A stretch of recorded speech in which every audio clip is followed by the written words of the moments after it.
Kesultanan Demak adalah kerajaan Islam pertama yang menjadi pusat penyebaran agama Islam di Jawa pada abad ke-16 Masehi. Pendiri kerajaan ini adalah Raden Patah, putra Raja Majapahit dan seorang mualaf. Kerajaan Demak berkembang di bawah kepemimpinan Raden Patah dan Wali Songo yang memainkan peran sentral dalam penyebaran agama Islam di Jawa. Setelah Raden Patah, Adipati Unus menjadi Raja Demak dan terkenal sebagai Panglima Perang. Namun, ia wafat dalam penyerbuan kedua ke Malaka melawan Portugis pada 1521.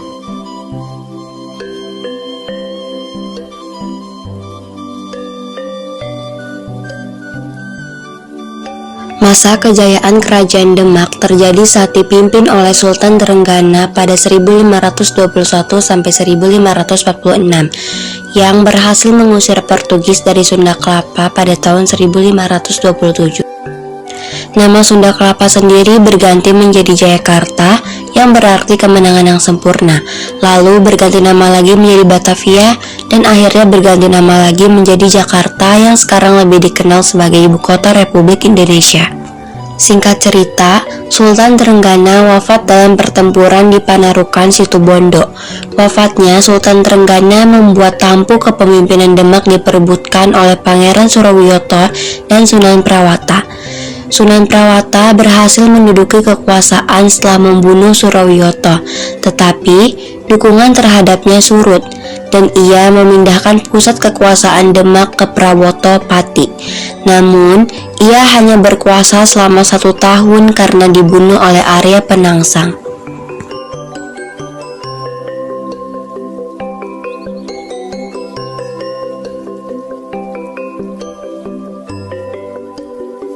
Setelah Arya Penangsang membunuh Sunan Prawata, ia kemudian menjadi Raja Demak dan menyingkirkan Pangeran Hadiri. Puncak keruntuhan Kerajaan Demak ini adalah karena pemberontakan yang dilakukan oleh Adipati Hadiwijaya. Jakatingkir atau Adipati Hadiwijaya, menantu Sultan Trenggono, mengancam aksi pembunuhan Arya Penangsang 1546 terhadap Sunan Prawoto yang menyebabkan terjadinya persekutuan untuk merebut kembali tahta Demak dari Arya Penangsang. Dan pada akhirnya, Arya Penangsang berhasil dikalahkan oleh Jakatingkir di Jipang Panolan dan menjadikan Jakatingkir sebagai Sultan Demak.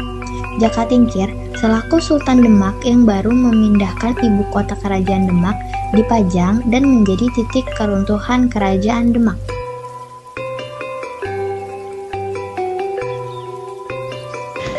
Pun Kerajaan Demak runtuh, masih ada beberapa peninggalan yang dapat ditemukan hingga saat ini. Beberapa peninggalan tersebut termasuk: yang pertama, Masjid Agung Demak. Masjid Agung Demak adalah salah satu peninggalan Kerajaan Demak yang paling besar. Masjid Agung Demak didirikan pada tahun 1479 Masehi dan berlokasi di Desa Kauman, Demak, Jawa Tengah. Yang kedua, Makam Sunan Kalijaga. Makam Sunan Kalijaga menjadi salah satu peninggalan Kerajaan Demak yang masih ada.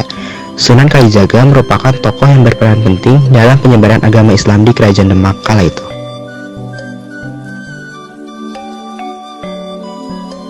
Yang ketiga, Soko Guru.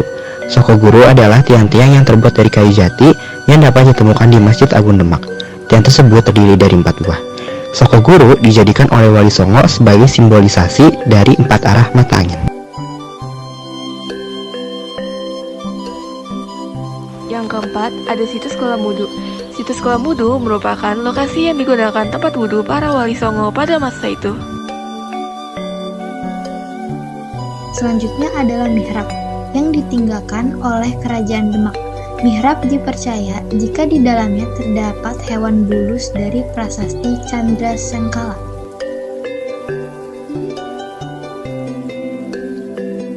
Surya Majapahit. Surya Majapahit adalah peninggalan Kerajaan Demak yang terbentuk oktagon dan merupakan lambang dari Kerajaan Majapahit. Surya Majapahit terdapat di atas posisi imam di Masjid Agung Demak. Yang ketujuh yaitu Lawang Bledek. Lawang Bledek diyakini sebagai simbol representasi petir yang diraih oleh Ki Ageng Selo atas permintaan Raden Fatah. Namun, saat Ki Ageng Selo baru selesai menggambarkan bagian kepala, bledek itu tiba-tiba lenyap. Kini, pintu tersebut menjadi bagian penting dalam sejarah berdirinya Masjid Agung Demak sebagai Candra Sengkala.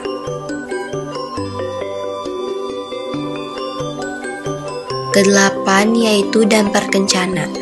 Dampar Kencana merupakan hadiah yang diberikan oleh Prabu Brawijaya V dari Kerajaan Majapahit kepada Raden Patah. Hadiah itu kemudian dipergunakan sebagai mimbar khotbah di Masjid Agung Demak setelah Prabu Brawijaya V menyerahkannya kepada Raden Patah saat beliau dinobatkan sebagai Raja Kesultanan Demak Bintoro. Kesembilan yaitu Maksurah. Maksurah merupakan ruangan persegi panjang yang berisi ukiran kaligrafi untuk para raja dan ulama. Jika dilihat dalam catatan prasasti, Maksurah sudah dibuat sejak tahun 1866 silam dan masih bisa disaksikan hingga saat ini. Yang terakhir ada piring campa. Kerajaan Demak juga meninggalkan piring campa sebagai bukti sejarahnya. Piring campa merupakan piring porselen yang merupakan hadiah untuk Raden Patah dari sang ibu yang bernama Siu Banci. Semua peninggalan ini merupakan bagian dari sejarah dan warisan Kerajaan Demak yang masih mempengaruhi budaya dan kepercayaan di Jawa Tengah.